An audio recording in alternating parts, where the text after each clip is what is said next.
ഓം സായിറാം. ആദ്യമേ തന്നെ എല്ലാവർക്കും രാമനവമി ആശംസകൾ. ഒപ്പം ഇന്ന് ഞാൻ പറയാൻ പോകുന്നത് ഒരുപാട് പേരുടെ കുറച്ച് ഡൗട്ട്സിനെ കുറിച്ചാണ്. ഡൗട്ട്സ് വേറൊന്നുമല്ല, ബാബയ്ക്ക് എന്തൊക്കെ രീതിയിൽ ഏതൊക്കെ വ്രതങ്ങളാണ് നമ്മൾ എടുക്കേണ്ടത്, അങ്ങനെ എന്തെങ്കിലും വ്രതങ്ങൾ പ്രത്യേകിച്ചുണ്ടോ ബാബയ്ക്കായിട്ട് എന്നൊക്കെ ഉള്ള ഇതിനെക്കുറിച്ചാണ് പറയാൻ പോകുന്നത്. അപ്പോൾ ബാബയ്ക്ക് വ്രതം ഒരുപാട് പേര് വ്രതം എടുക്കാറുണ്ട്. അതിൽ ഏറ്റവും പ്രധാനമായിട്ട് എടുക്കുന്നത് 9 ആഴ്ച എടുക്കുന്ന 9 വ്യാഴാഴ്ചകളിൽ എടുക്കുന്ന ബാബയുടെ വ്രതമാണ്. അതിനെക്കുറിച്ച് അതെങ്ങനെ എടുക്കണം എന്നൊക്കെ പുസ്തകം ഒക്കെ ഉണ്ട്. പക്ഷേ നമ്മൾ സായി സച്ചരിത്രയിൽ എവിടെയും ബാബയോ അല്ലെങ്കിൽ ബാബയുടെ ഭക്തന്മാർ ബാബയ്ക്ക് വേണ്ടിയിട്ടോ ഒന്നും ഒരു വ്രതങ്ങളും എടുത്തതായിട്ട് സായി സച്ചരിത്രയിൽ എവിടെയും പറയുന്നില്ല. ബാബയും ഒരിടത്തും പരാമർശിക്കുന്നില്ല എനിക്ക് വേണ്ടി ഇന്ന രീതിയിൽ നിങ്ങൾ വ്രതങ്ങൾ അനുഷ്ഠിക്കണം, എന്നെ ഇന്ന രീതിയിൽ നിങ്ങൾ പൂജിക്കണം എന്നും ബാബ ഒരിടത്തും പറയുന്നില്ല. പക്ഷേ ബാബ പറഞ്ഞ ചില കാര്യങ്ങളുണ്ട്.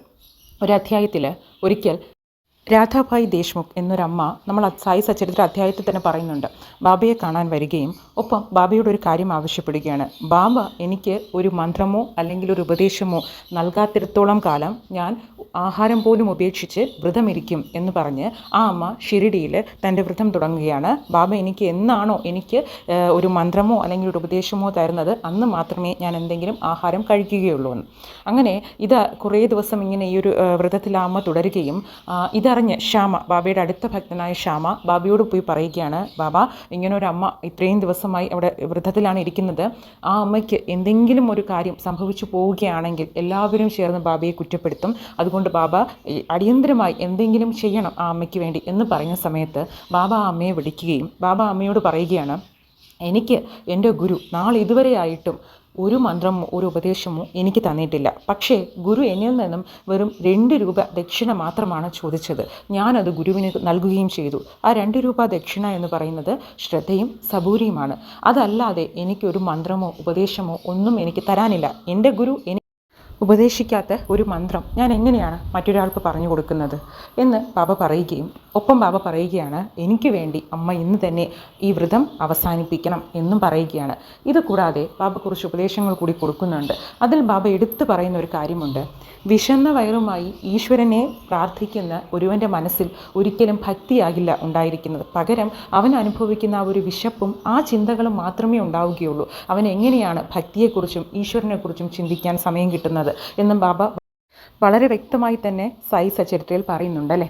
അപ്പോൾ നിങ്ങൾക്കിപ്പോൾ ഒരു ഡൗട്ട് തോന്നാം, പിന്നെ എങ്ങനെയാണ് ഈ 9 ആഴ്ച ഈ വ്രതം എന്ന് പറയുന്നത്? അത് എടുക്കുന്നവരോട് ഞാനത് എടുക്കരുത് എന്ന് പറയുന്നില്ല. പക്ഷേ ഞാൻ പറയുന്നത് ബാബ എവിടെയും അങ്ങനെയുള്ളൊരു കാര്യം പരാമർശിച്ചിട്ടില്ല. ഇനി എടുക്കുന്നവരതങ്ങനെ കണ്ടിന്യൂ ചെയ്ത് പൊക്കോട്ടെ. പക്ഷേ ഇനി വ്രതത്തിനെക്കുറിച്ച് എടുക്കാൻ ആലോചിക്കുന്നവരാണ് നിങ്ങളെങ്കിൽ നിങ്ങൾക്ക് ചെയ്യാൻ പറ്റുന്ന ഏറ്റവും നല്ല കാര്യമെന്ന് പറയുന്നത് ബാബ നമുക്ക് ഉപദേശിച്ചത് എന്താണോ ആ രീതിയിൽ നമ്മൾ തുടർന്ന് പോകുക. നമ്മളിപ്പോൾ ഈ ഒരു 9 ആഴ്ചയും നിങ്ങൾ ഓരോ വ്യാഴാഴ്ചയും പറ്റുമെങ്കിൽ നമ്മളാൽ കഴിയുന്നത് പോലെ ഒരു ആൾക്കെങ്കിലും അന്നദാനം നൽകാം. കാരണം സച്ചരിത്രത്തിൽ തന്നെ ബാബ തന്നെ സ്വയം ഭക്ഷണമുണ്ടാക്കി അവിടെ വന്നിരുന്ന എല്ലാവരെയും ഊട്ടുന്നതായി പറഞ്ഞിട്ടുണ്ട്. ഇന്നും ഷിരിഡിയിൽ വലിയൊരു പ്രസാദാലയം തന്നെയുണ്ട്. പോകുന്ന എല്ലാവർക്കും അവിടെ ഭക്ഷണം ഉറപ്പായിട്ടും എല്ലാ സമയങ്ങളിലും കിട്ടുന്നുമുണ്ട്. അപ്പോൾ ബാബ അന്നദാനത്തിനെക്കുറിച്ചും അന്നദാനത്തിൻ്റെ മഹത്വത്തിനെക്കുറിച്ചുമൊക്കെ ഒരുപാട് കാര്യങ്ങൾ പരാമർശിച്ചിട്ടുമുണ്ട്. അപ്പോൾ നമുക്ക് കഴിയുന്നത് പോലെ ഒരാൾക്കെങ്കിലും അന്നദാനം കൊടുക്കാം. ദാനങ്ങളിൽ ഏറ്റവും ശ്രേഷ്ഠമാണ് അന്നദാനമല്ലേ. അപ്പോൾ ആ ഒരു പുണ്യമെന്ന് പറയുന്നത് വളരെ വലുതാണ്.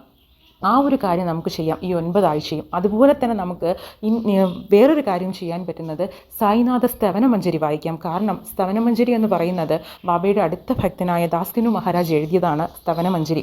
ഈ സ്തവനമഞ്ജരി ബാബ മഹാസമാധിയാകുന്നതിനും ഒരു 37 ദിവസങ്ങൾക്ക് മുൻപ് എഴുതി തീർത്ത് ബാബയുടെ അനുവാദവും ആശീർവാദവും ലഭിച്ച ഒരു കീർത്തനം കൂടിയാണ് സായിനാഥ് സ്തവനമഞ്ജരി. അപ്പോൾ അതിന് അത്രയും പവർഫുള്ളാണ് അത് വായിക്കുന്നത് കൊണ്ട്. നമ്മൾ സായി സച്ചരിത്ര വായിക്കുമ്പോൾ തുടർന്ന് വായിക്കുന്ന സമയത്ത് നമുക്ക് എന്തൊക്കെ ഫലങ്ങളാണോ നമ്മളെ തേടിയെത്തുന്നത് അതേപോലെ തന്നെയാണ് സായിനാഥ് സ്തവനമഞ്ജരി. അപ്പോൾ നിങ്ങളൊരു വ്രതമായിട്ട് എടുക്കാനാണ് ഉദ്ദേശിക്കുന്നതെങ്കിൽ ഞാൻ ഈ പറഞ്ഞ രീതിയിൽ നിങ്ങൾ ചെയ്യുകയാണെങ്കിൽ നമ്മുടെ ബാബ നമ്മളോട് എന്താണോ ഉപദേശിച്ചത് ആ ഒരു കാര്യങ്ങളിലും അതിലുണ്ടാകും. ഒപ്പം നമുക്കും കുറേയേറെ നന്മകളുണ്ടാകും. കാരണം ഇനി നിങ്ങൾക്ക് ഇപ്പോൾ നിങ്ങളുടെ സാഹചര്യം ഒരു അന്നദാനം ആർക്കെങ്കിലും കൊടുക്കാൻ സാഹചര്യം അത് നിങ്ങൾക്ക് മോശമാണെന്നുണ്ടെങ്കിൽ മനസ്സിൽ അതൊരു നേർച്ചയായി കരുതുക. എന്നാണോ എൻ്റെ ഈ ഒരു ജീവിത സാഹചര്യം മെച്ചപ്പെടുന്നത് അന്ന് ഞാൻ എന്നാൽ കഴിയുന്ന രീതിയിൽ കുറച്ച് പേർക്കെങ്കിലും അന്നദാനം നൽകിയേക്കാം എന്നുള്ള ഒരു പ്രാർത്ഥനയോടുകൂടി സായിനാഥ് സ്തവനമഞ്ജരി നിങ്ങൾ വായിക്കാൻ തുടങ്ങുക. എല്ലാ വ്യാഴാഴ്ചയും 9 വ്യാഴാഴ്ച എന്ന് മാത്രം നിർത്തേണ്ട കാര്യമില്ല, തുടർന്ന് വായിക്കുക. എല്ലാ വ്യാഴാഴ്ചയും നമ്മൾ സായി സച്ചരിത്ര പാരായണം ചെയ്യുന്നത് പോലെ അതിനോടൊപ്പം സായിനാഥ് സ്തവനമഞ്ജരി കൂടെ വായിക്കുക. ഈ സ്തവനമഞ്ജരി എന്ന് പറയുന്നത് ഇപ്പോൾ നമുക്ക് ഓൺലൈനിൽ നിങ്ങൾക്ക് ഒറിജിനൽ വേർഷൻ്റെ ഇംഗ്ലീഷ് ട്രാൻസ്ലേഷനൊക്കെ ലഭിക്കുന്നുണ്ട്. ഒരുപാട് പേര് വായിച്ച് അത് വീഡിയോസാക്കി അപ്ലോഡ് ചെയ്യുന്നുണ്ട്. ഇതിൻ്റെ നമ്മുടെ ഓൺ ലാംഗ്വേജ് ട്രാൻസ്ലേഷനുണ്ട്. പക്ഷേ മലയാളമൊക്കെ നമുക്കിപ്പോൾ ഓൺലൈനിൽ ഇപ്പോൾ PDFs അവൈലബിൾ അല്ല എന്ന് തോന്നുന്നു. നമുക്ക് ബുക്ക് സ്റ്റോളിലൊക്കെ പോവുകയാണെങ്കിൽ നമുക്ക് നമ്മുടെ ഓൺ ലാംഗ്വേജ് ട്രാൻസ്ലേഷനിൽ സായിനാഥ് സ്തവനമഞ്ജരി ലഭിക്കുന്നുണ്ട്. അതല്ലെങ്കിൽ നിങ്ങൾ ഓൺലൈനിൽ യൂട്യൂബ്സിൽ സെർച്ച് ചെയ്താൽ തന്നെ നിങ്ങൾക്ക് കിട്ടും. അതിൻ്റെ ഒറിജിനൽ വേർഷൻ പലരും വായിച്ച് ഇട്ടിട്ടുണ്ട്. ചിലർ അതിൽ മീനിങ്സോടെ വായിച്ച് കൊടുക്കുന്നുണ്ട്, ലിറിക്സ് ഉൾപ്പെടുത്തിയിട്ടുണ്ട്. അപ്പോൾ അതൊക്കെ കേൾക്കാനും എന്ന് വെച്ചാൽ അതിലെല്ലാത്തിലും പറയുന്നത് നമ്മൾ ആത്മാർത്ഥമായ മനസ്സോടുകൂടി നമ്മുടെ പരിപൂർണ്ണ ശ്രദ്ധ കൊടുത്ത് കേൾക്കുന്നതും വായിക്കുന്നതും ഒരേ ഫലമാണ് നമുക്ക് നൽകുന്നത്. അതുകൊണ്ട് നിങ്ങൾ അറ്റ്ലീസ്റ്റ് കേൾക്കാനെങ്കിലും ശ്രമിക്കുക കേട്ടോ. കാരണം വളരെ പവർഫുള്ളായിട്ടുള്ള, കാരണം ബാബയുടെ ആശീർവാദം സായി സച്ചരിത്രയിൽ എങ്ങനെയാണോ ബാബ അനുവാദം നൽകിയത് അതുപോലെ അനുവാദം നൽകി പ്രസിദ്ധീകരിച്ച ഒന്നുകൂടിയാണ് സായിനാഥ് സ്തവനമഞ്ജരി. അപ്പോൾ ഇപ്പോൾ നിങ്ങൾക്ക് ഞാൻ പറഞ്ഞ ആ രീതിയിലുള്ള ഒരു ഇത് തുടർന്ന് കൊണ്ടുപോകാൻ സാധിക്കുന്നില്ലെങ്കിൽ ഞാൻ പറഞ്ഞല്ലോ, ആ പ്രാർത്ഥന നമ്മുടെ സാഹചര്യം മെച്ചപ്പെടുന്ന സമയത്ത് ഉറപ്പായിട്ടും അങ്ങനെ ഒരു പ്രാർത്ഥനയോടുകൂടി നിങ്ങൾ ഈ സച്ചരിത്രയും സായിനാഥ് സ്തവനമഞ്ജരിയൊക്കെ വായിക്കുന്ന സമയത്ത് പോകെ നമുക്കും ഇതുപോലുള്ള നല്ല നല്ല പ്രവൃത്തികൾ ചെയ്യാനുള്ള ഒരു ഭാഗ്യം, അതിനുള്ള കഴിവ് എല്ലാം നമുക്ക് ബാബ നൽകും. ആ ഒരു സ്ഥിതിയിലോട്ട് ബാബ നമ്മളെ ഉറപ്പായും എത്തിക്കും. അതുപോലെ തന്നെ നമ്മുടെ മനസ്സിൻ്റെ ഭയങ്ങൾ, ആകാംക്ഷ ഇതൊക്കെ മാറ്റിയെടുക്കാനും നമുക്ക് ഭാവിയെക്കുറിച്ച് ആലോചിക്കുമ്പോൾ നമ്മുടെ ആ ഒരു ഭയം, അതുപോലെ തന്നെ നമ്മുടെ ശാരീരികമായ ബുദ്ധിമുട്ടുകൾ ഇതെല്ലാം മാറ്റിയെടുക്കാനും ഒക്കെ നമ്മുടെ സച്ചരിത്ര പാരായണമായിക്കോട്ടെ, സായിനാഥ് സ്തവനമഞ്ജരി വായിക്കുന്നതായിക്കോട്ടെ, എല്ലാം ഒരേ ഫലമാണ് നൽകുന്നത്. അപ്പോൾ ഈ 9 ആഴ്ച വ്രതം എന്ന് പറയുന്നത് നിങ്ങൾ പട്ടിണി ഇരുന്ന് തന്നെ എടുക്കണമെന്നില്ല കേട്ടോ. കാരണം നമ്മൾ വിശന്നിരുന്ന് ഈ പറഞ്ഞതുപോലെ നമ്മൾ എത്ര തന്നെ നമ്മൾ കഷ്ടപ്പെട്ട് ഭക്തി കൊണ്ടുവരാൻ ശ്രമിച്ചാലും നമ്മുടെ മനസ്സിൻ്റെ എവിടെയെങ്കിലും ഒരു ഭാഗത്ത് നമ്മൾ അനുഭവിക്കുന്ന ആ ഒരു വിശപ്പിൻ്റെ ഒരു ചിന്ത ഉറപ്പായും വരും.